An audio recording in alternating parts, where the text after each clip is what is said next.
Well, good morning and welcome. My name is Heidi Dening and this is Full Potential Fridays. For the next 10 minutes, we are going to share a shot of inspiration and practical strategies to empower you and your team. And before I introduce to you the amazing co-host, Nina Mapson Bone, I'd love, when we're talking about things that are inspiring right now, we have borders opening up all around our country, nearly all of them. And I'd love to know, since we're talking about connection, who it is you are now going to be able to physically connect with because you can drive or fly across a border. We'd love to know in the comments who that will be. But Nina, good morning. Can you share with us what we are going to be focusing on this morning? Yes, good morning, Heidi. Thank you so much. And as you've just mentioned, we're going to be talking today about the connection impact. And it's really important for leaders to ensure that we connect with our people in a way that helps us understand them as people and also their values so that we can really make that connection deep and meaningful. And they're the things that help bring flow, it brings confidence, it brings optimism, and ultimately it brings results as an outcome when we make those deep connections. So that's what we're going to talk about today. But to start off with, and do as Heidi said, say hello in the comments, write your name up there, tell us who you want to connect with. We love to interact and see who's listening and get some sense of that. But to start with, we're going to think about, in order to connect deeply, one of the first things we need to do, and I know, Heidi, you're very big on this, is think about what and how do we disconnect? Because sometimes to actually connect, we have to start by disconnecting. So, Heidi, why don't you share some suggestions around disconnection? Oh, Annabelle, your dad in South Australia. Oh, gosh, we hope and pray that will be someone who you can connect with. Thank you for sharing. Yeah, Nina, look, one of the ways that if we want to reach our full potential, one of the ways that we need to do that is by disconnecting from the things that drain us, from our energy, from our spark, from our flow, from our momentum. And the problem is that when we're all on our devices much more than ever before, working from home, we're doing so many things across so many tabs. And we're not, when we have that one really important thing to do, it might be writing a proposal or doing some content or updating sales procedures. When we've got things pinging from our phones, our iPads, our laptops, tabs open everywhere, it's really hard for us to get that one thing done in an appropriate amount of time and without making mistakes. And I don't know if you've ever read this wonderful book, Deep Work, and I really recommend it. Could be a good holiday read for everybody.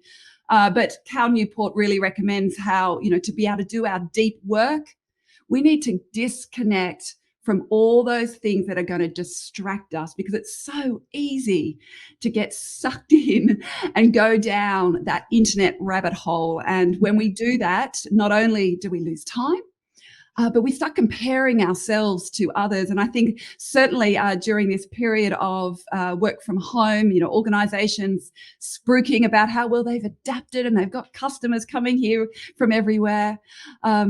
We don't want to compare ourselves to others. Now, Nina, I know that you've made a big decision about disconnecting from some social media. What have you done? Yeah, you're spot on, Heidi. I have, because this actually came up as a result of one of the workshops we ran as part of our professional development around work-life what and creating balance. And we talk about the disconnection in that workshop. And it occurred to me it was probably 6 months ago now, that I was really getting sucked into that social media, into the Facebook, the Instagram, and those various bits and pieces, and even to a certain degree WhatsApp. And it wasn't serving me well, because not only was it sort of sucking up a lot of time that wasn't productive or helpful, but it was actually negatively impacting me. I was finding myself getting angry or outraged by things that really didn't matter to me personally, and by people that I didn't even necessarily know that well. And I thought, hang on a second, this isn't healthy. So yeah. I really did. About 6 months ago, I took myself off everything. I haven't been on Facebook, I haven't been on Instagram.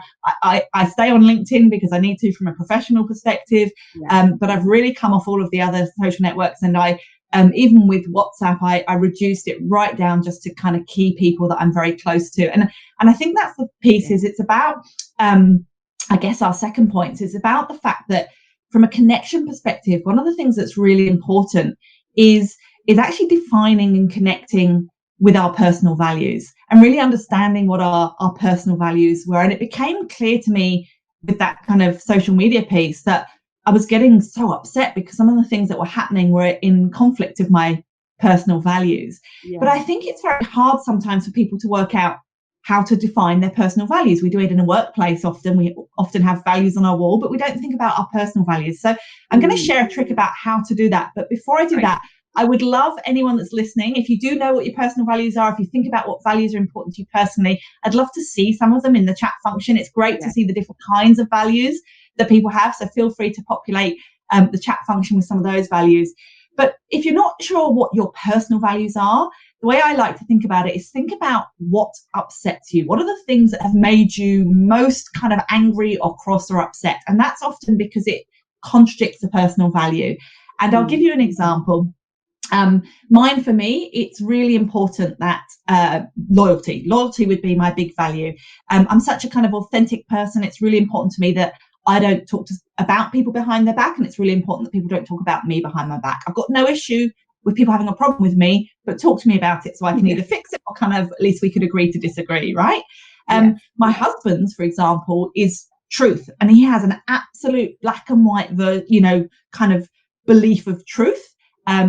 Truth is very important to me, but I'm also a storyteller, and I like to create stories to help people feel things. And for him, where truth is so important, sometimes that can cause a clash between us, and we have to talk through that. So that's where understanding your personal values can be really useful, and it can help you then connect with other people. So it's really important in terms of how we do that. Maybe Heidi, I can talk to you about how do you connect back with your personal values? Because I know this is something we talk about in the Full Potential program. We look at the ways we help teams collect and collaborate on those areas. How do you connect back to your personal values, Heidi?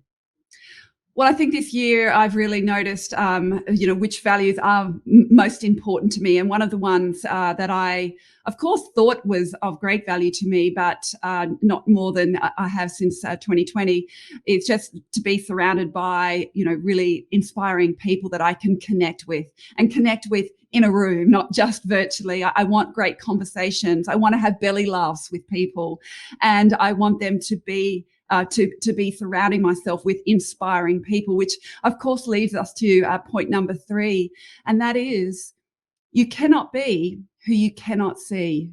You need to find your tribe. You need to disconnect from all those people, the ones who, when they walk into a room, they suck the living life out of it because they have very different polarizing, maybe political ideas or health and safety ideas or whatever it might be, but they just have a way to deplete you of your spark.